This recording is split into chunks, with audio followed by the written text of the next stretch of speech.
Bapak bisa di-track orang seperti begitu. Iya. Jadinya Pak, kalau Anda tanya, Pak, jadinya kalau next time kita nggak mau di-track kayak begini.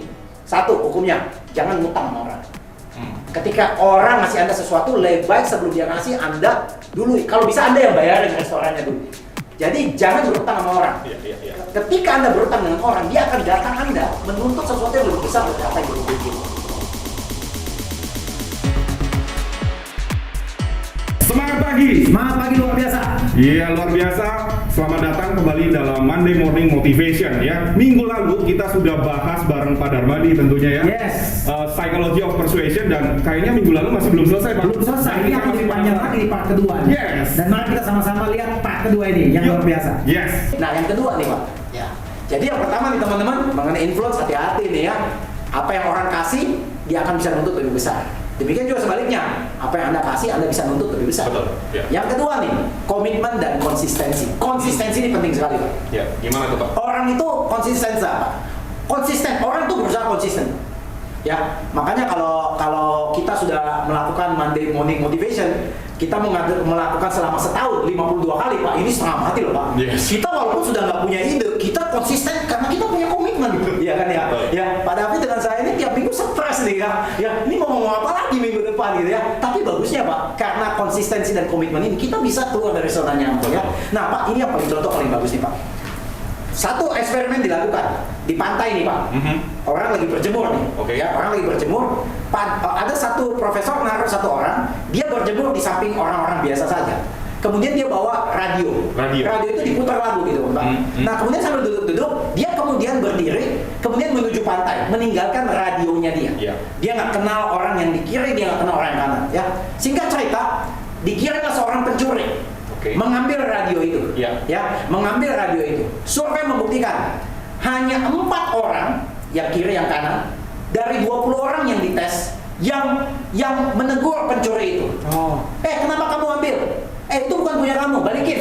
Hanya 4 orang Pak, dari 20 orang Pak. Udah bagus nih, saya nggak kenal bapak main taro aja, udah syukur saya masih bilang, itu bukan punya kamu gitu. Tetapi kalau survei itu diganti, eksperimen itu, sebelum Pak David menuju ke pantai, Pak David kasih tahu yang kiri yang kanan. Saya lagi mau ke pantai sebentar ya. Ini ada radio saya, tolong dijaga ya. Tolong titip jaga. 19 dari 20 orang marah dengan pencuri itu, bahkan mengejar pencuri itu dan merampas radio itu balik ke Anda. Apa yang Bapak pelajari di sini Pak?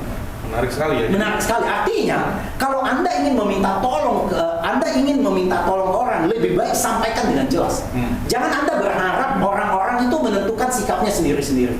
Jadi kalau Anda lagi mau pergi kemana-mana, bawa anak kecil, kemudian Anda tiba-tiba mesti pergi ke satu tempat, Anda jangan tinggalkan anak Anda sendiri begitu. Anda lebih baik ngomong dengan orang-orang lain, ini anak saya, tolong dijaga sebentar, saya mau pergi. Nah dengan seperti begitu, ketika dia sudah ngantuk, itu menjadi sebuah komitmen untuk dia untuk menjaga anak Bapak. Jadi konsisten ini adalah perilaku yang dihargai manusia ya. Orang tidak senang menjadi inkonsisten. Sama lah Pak, kalau kita di dunia real estate, MLM nih Pak, awal tahun Pak, ya kita akan panggil agent-agent, kita ngajar goal setting. Betul. Kemudian kita minta dia tulis, kemudian kita minta dia presentasikan di depan teman-temannya. Nah ini sesuatu yang bernama komitmen dan konsistensi. Ketika dia sudah ngomong kepada teman-temannya, mau nggak mau, dia teringat terus nih Pak. Kayak orang mungkin udah tahu, katanya Pak Darmadi ingin turunin berat badannya dia gitu kan ya. Loh saya harus konsisten karena saya sudah pernah ngomong gitu Pak. Nah kekuatan konsistensi itu perlu sekali komitmen. Jadi artinya kalau Anda menginginkan sesuatu dari orang, make sure itu ada tertulis. Make sure dia pernah ngomong. Make sure ada orang lain dengar. Ketika 3 hal itu terjadi, Anda lebih kemungkinan bisa menuntut dia untuk mengerjakan apa yang Anda mau. Setuju nggak? Ya, tapi kalau Anda nggak pernah ngomong, nggak akan ada yang terjadi ya. Jadi konsistensi itu seperti begitu. Bahkan begini Pak, ketika perang Korea tahun 50-an, tentara-tentara Amerika itu ditangkap ya dan dimasukin kamp konsentrasi di China. Dan anehnya, orang-orang tentara Amerika itu tidak disiksa. Tidak disiksa untuk membenci negaranya. Jadi biasa kan brainwash ya, pengen supaya dia ngomong benci mengenai negaranya. Enggak. Kalau umpama tentara Amerika disuruh kamu jelek-jelekin negara kamu, dia nggak mau Pak. Nggak mau mereka. Jadi apa yang dilakukan sama orang-orang China yang pintar nyuci otak ini Pak? Pertama dikasih satu kertas kosong. Kemudian dibilang ini, tuliskan mengenai kejelekan negara kamu. Biasanya itu nggak ditulis Pak. Nggak mau ditulis sama tentara itu karena mereka tentara. Tetapi Pak, yang kedua paling bagus Pak. Dia tahu dia udah nggak mau tulis. Mereka dikasih satu script yang sudah ada tulisannya gitu. You nggak usah yakini apa yang you tulis, tapi you salin aja. Tiap hari disuruh salin, Pak.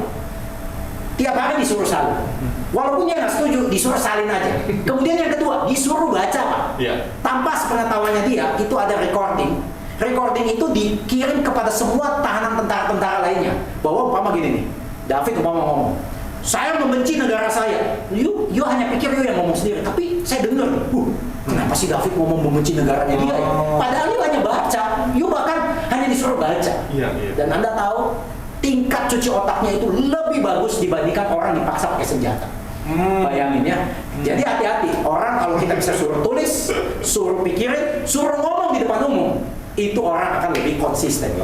Ya. Jadi ini dua kunci yang kedua nih Pak ya. Jadi caranya mau komit, makanya kalau kita ketemu klien, kalau bisa dia tanda tangan perjanjian Pak. Ya, kalau bisa difoto dia Pak. Kalau bisa diingetin Pak, Bapak ada kontrak sama saya Pak ya. Difoto, divideoin. Nah dengan begitu dia nggak bisa aneh-aneh lagi Pak. Betul. Ya. Nah yang ketiga kita cepat, social proof. Social proof. Social proof ini penting sekali Pak. Gimana nih? Ya, orang seringkali mengambil tindakan setelah melihat orang lain bertindak. Maksudnya gimana? Ini ada satu kejadian menarik di New York tahun 1968. Ada satu wanita cantik pulang malam-malam, ya, dan dia dibunuh di malam-malam hari itu. Dan anehnya 39 orang tetangganya hanya menonton. Tidak ada yang telepon polisi, tidak ada yang membantu, hanya nonton. Dan kemudian mulai ditanya, apa orang sampai punya hati begitu dingin tidak menolong orang? Ternyata bukan masalahnya orang tidak mau bantu Pak, karena orang saling melihat yang lain. Loh, kalau Pak David nggak menolong, ya saya juga nggak menolong.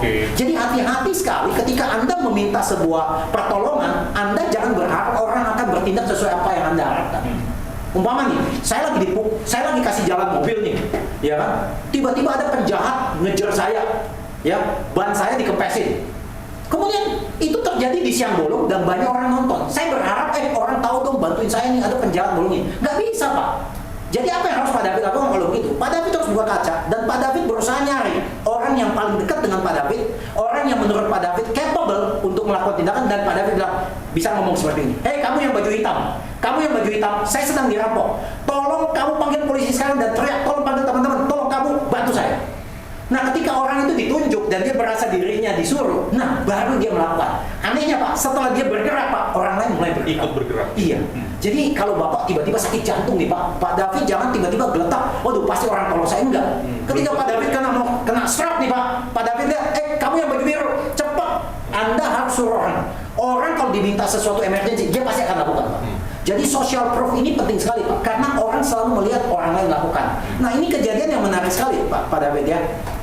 Ya, mengenai handuk Pak, Bapak pernah ke hotel? Yes. Ya, di hotel itu kan selalu bilang, kalau bisa handuknya dipakai kembali. Betul. Untuk apa tujuannya? Untuk menjaga lingkungan itu. Setuju nggak? Pak David ketika baca itu, Pak David tergerak nggak untuk menggunakan handuk Anda kembali? Iya. Tergerak ya. Survei membuktikan, kalau Pak David baca survei itu, 35% orang akhirnya menggunakan handuknya 2 kali.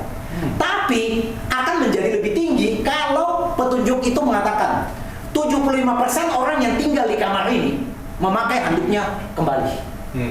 Ketika Pak David merasa orang lain dengan posisi Bapak memakai handuk kembali, itu akan naik 26% lagi, lebih tinggi dari 35% itu.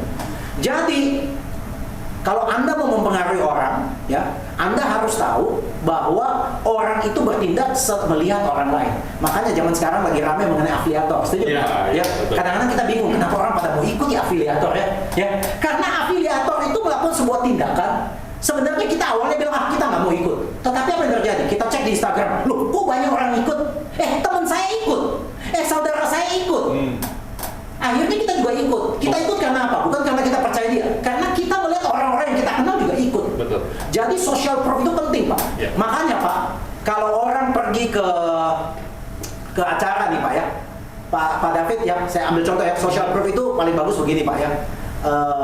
Pak David pernah nonton sitcom ya? Ada ya di Indonesia sitcom ya? Nah, kadang-kadang sitcom yang konyol-konyol, yang lucu-lucu itu sering di belakang itu ada ketawa-ketawa yang masuk aja gitu. Iya. Pernah dengar ya? Pernah. Pak David tahu nggak yang ketawa-ketawa itu kan Pak David secara sebagai penonton tahu itu bohong kan? Iya. Pak David nggak suka dong sebenarnya, lagi nonton dia Iya. Semua orang nggak suka, setuju nggak? Dan sutradara yang membuat film itu, produser tahu juga Pak David nggak suka, tapi dia tetap adain Pak. Kenapa? Kenapa? Karena ketika hahaha itu sesuatu yang lucu, Pak David belum ketawa nih. Lucu, tapi Pak David nggak tahu. Tapi begitu ada kata hahaha, Pak David ikutan juga hahaha. Karena dengan adanya hahaha itu, Pak David bisa hahahanya lebih panjang. Oh, oke. Dan anehnya, bahkan Pak David nggak ngerti apa yang lucu. Ketika ada hahaha, Pak David ikutan juga. hahaha. Nah ini banyak dipakai Pak, ya kalau sebuah konser, kalau Bapak lihat konser ya, Bapak kadang-kadang nggak sadar, konser opera di Amerika, di Italia, itu sebenarnya ada beberapa orang dibayar duduk situ.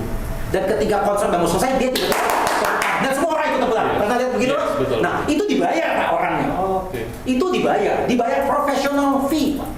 Demikian juga ketika orang melakukan pelelangan, masih ingat? Ya. Selalu ada orang-orang tertentu yang membuat orang supaya semangat Pak. Yang paling contoh, paling bagus itu adalah kalau Bapak ingat social proof, McDonald keluarin produk dengan sebuah band terkenal dari Korea. Masih ingat ya? Yes. Masih ingat ya? Masih Orang ingat. berlomba-lomba beli, dia punya Luar kantong biasa plastik. itu. Itu ngumpulin kantong plastiknya begitu banyak Yes, Pak. Luar biasa nggak Pak? Setelah itu sekarang Bapak nyari, kalau orang pikir ngapain ya ngumpulin itu? Itu namanya social proof. Termasuk saya ikut ngantri. Oh, padahal juga ikut ngantor ya.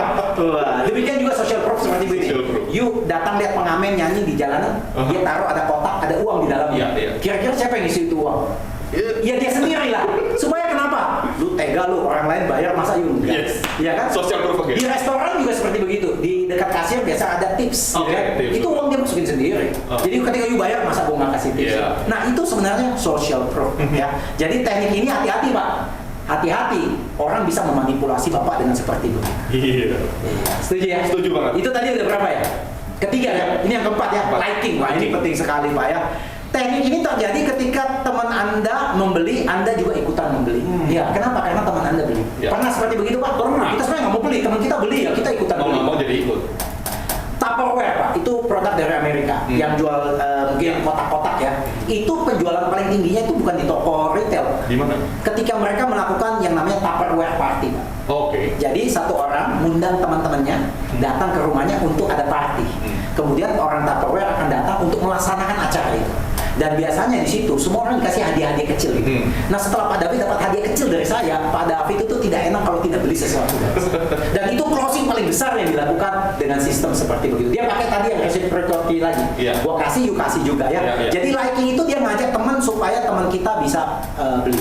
Yang kedua Pak, supaya orang bisa suka dengan kita Pak. Ternyata survei membuktikan physical appearance itu penting sekali Pak. Oh, maksudnya penampilan. Survei membuktikan ya wanita cantik itu dibayar lebih mahal ketika bekerja di perusahaan dibandingkan wanita yang biasa. Dengan posisi yang sama. Bahkan otaknya lebih bodoh juga nggak apa-apa. Dia dibayar lebih mahal.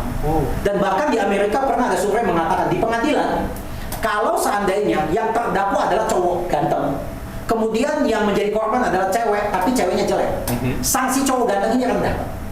Tetapi kalau dibalik, cowoknya beringas, yang korban adalah cewek cantik, hukumannya tinggi Pak. Waduh. Bahwa ini terjadi, ini manusiawi Pak. Ya, jadi sebagai seorang sales Anda sadar kok, physical appearance penting sekali. Penting, benar. Customer ketika lihat kita, dia bisa nganggap kita bagus atau enggak. Betul. Ya, nyaman atau enggak, enak atau enggak. Demikian juga, udah dibuat sebuah eksperimen. Wanita cantik pegang beberapa keranjang bawaan belanja, mau nyebrang jalan lampu merah. Ya. Kemudian cowok yang di sampingnya dikasih tahu, Pak tolong bantu saya. Hampir 100% semua cowok akan bantu. Tetapi ketika wanitanya diganti sebagai wanitanya yang jelek gitu ya, nggak ada yang mau bantu. Jadi hati-hati ya, liking ini penting. Ya, Anda nggak bisa bilang, Pak saya terlahir muka saya jelek. Ya, Anda berusaha buat diri Anda kelihatan jadi cakep gitu ya. Ya, berikutnya lagi similarity, ini penting sekali Pak. Supaya Anda disukai, bukan hanya cantik saja Pak, atau cakep. Anda mesti punya similarity Pak. Hal yang sama. Artinya kalau saya dari Makassar, Pak David tahu Pak David dari Makassar. Oh Pak David kalau bukan dari Makassar ngomong, oh om saya ada dari Makassar.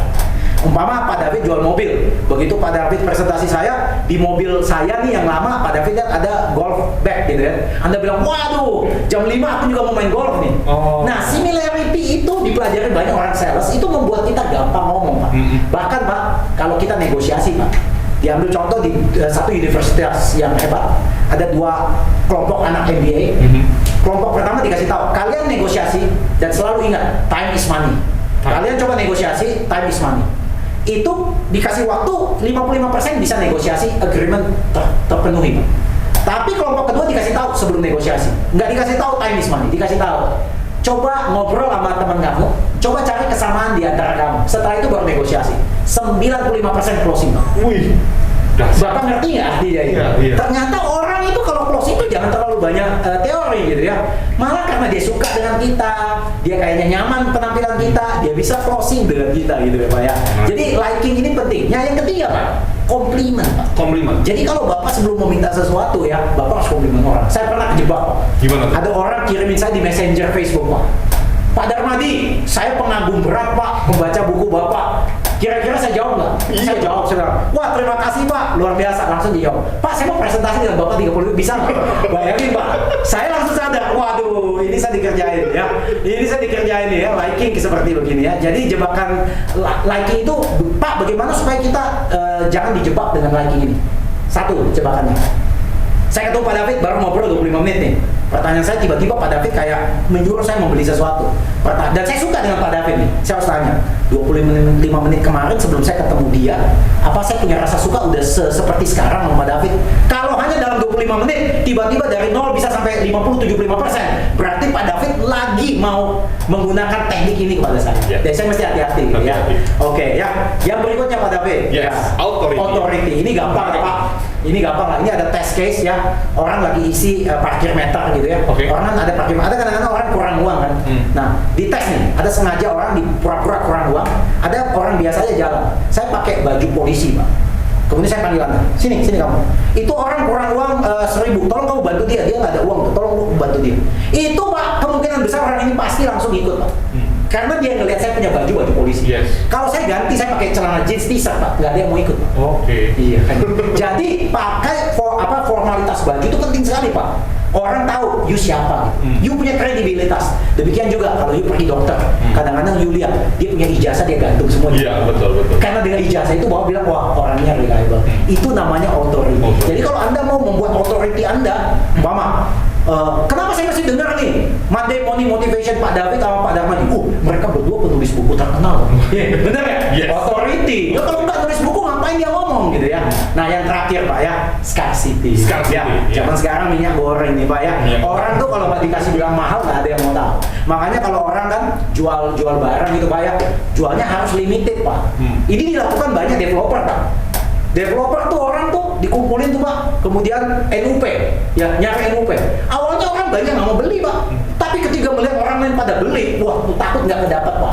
Ikutan mau beli Pak. Nah itu caranya bagaimana membuat produk Anda itu jangan hanya gampang didapat. Kalau Anda penyanyi, kalau memang benar ya, ini konser terakhir saya, ini konser terakhir saya di sini. Wah orang langsung tahu kalau ini konser terakhir nggak bakal lagi nih, langsung naik harganya. Makanya kalau pelukis tuh ya, saya sering berdeal sama pelukis. Kalau dia melukis sesuatu yang bagus, Anda suruh tolong lukisin yang sama lain, mereka nggak mau. Karena mereka selalu buat yang limited. Demikian juga jam tangan yang mahal Pak, itu selalu limited Pak. Nah hanya karena dengan limited, hal itu akan bisa naik Pak ya. Saya rasa 6 hal ini kita bisa ulangi, masih ingat Pak, supaya teman-teman bisa ingat. Yang pertama adalah apa nih ya? Reciprocity. Artinya kalau you kasih saya mesti kasih you balik. Ya kan? Yang kedua mengenai komitmen and consistent. Iya. Jadi makanya orang mesti buat target ya.